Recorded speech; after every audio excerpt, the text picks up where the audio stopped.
It's story time.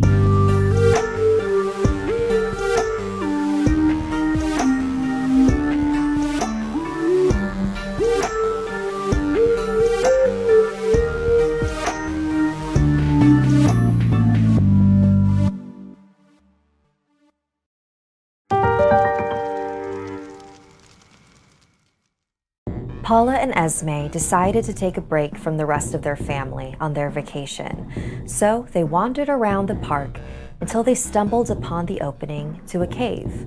"Whoa, we have to go inside," Paula said. Esme's bright red braces glistened as she tried to hide her fear. "Is it safe? Caves are literally just rock. We'll be fine." Before Esme could object, Paula dashed through the entrance. "Marco! Polo!" Paula did that a lot, but Esme was used to it.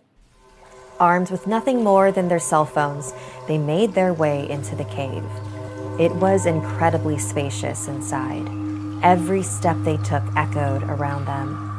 Esme shone her phone up at the roof and snapped photos of the beautiful hanging stalactites. The usually chatty sisters were in silent awe of how gorgeous this place was. They had reached the other side of the entrance, where the path continued through a narrow passageway. Paula, in her usual scurry, hastily slinked her way inside. "Hey, wait up! Where are you?" "Marco!" "Polo." With the cave entrance far behind them, they had nothing to guide them but the light of their phones.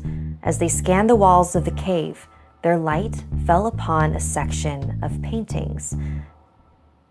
"Wow, how old do you think these are?"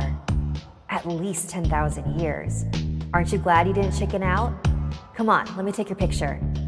Esme held her hand up and posed next to the paintings. As she walked away, her hand accidentally brushed the wall. A bit of red pigment now stained her finger. They both looked back at the wall. Maybe these aren't that old. They heard a loud clunk echo around them. Esme scoured the other side of the cave with her light, trying to find the source of the sound, but with no luck. The thunks were getting closer. Then, from an opening on the opposite side of the cave, a large staff appeared, hitting the ground. It was held by a hefty hand with big, gnarly knuckles. Paula and Esme were frozen, petrified, as a figure emerged from the opening. Most of its body was cloaked in shadows, but the girls could see its eyes, glistening with rage. It raised its staff and slammed it against the wall. The entire cave trembled. Bits of rock began to rain down. The cave dweller quickened its pace, slamming into the wall over and over. The cave was collapsing around them, and Paula and Esme were running out of time. With the ground shaking beneath them and holding their phones out with one hand, the girls kept tripping on themselves as they scrambled to make their way out of the crumbling cave. Paula continuously called out to her sister so she could follow her voice. They finally reached the sunlit opening of the cavern, and they breathlessly climbed out.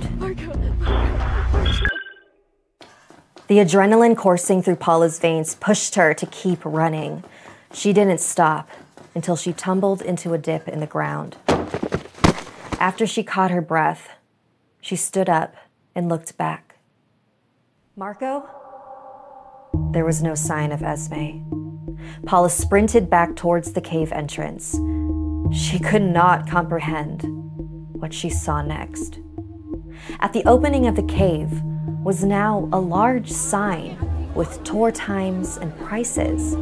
A line of snap-happy tourists wove around ropes. She was just inside that cave. Where did all these people come from? Paula approached a young woman with a name tag. Excuse me, have you seen a girl with black hair and red braces? You'll have to purchase a ticket and wait in line like everyone else." What? After waiting over an hour, Paula's group was finally let into the cave. The entrance was no longer spacious, but blocked off by large hunks of rock that had fallen. Paula's mind was racing. Where the hell was Esme? The tour guide led them to an opening in the rocks, blocked off by rope. This cave collapsed an estimated 400,000 years ago, but what makes this place so unique was this recent peculiar discovery. The bones of what might have been a teenage girl were found in this opening. The skeleton is completely intact, indicating that this girl might have been trapped when the cave collapsed and died a slow, laborious death in this ditch. Paula pushed past the other tourists and looked down into the hole. She's been dead for 400,000 years, and yet she has the structure of a Homo sapien, and on her teeth, a striking similarity to red dental braces. Near her head is a rectangular object, of which archaeologists are still trying to determine its ancient function. Who was this poor girl, and how did she end up in such a horrific situation?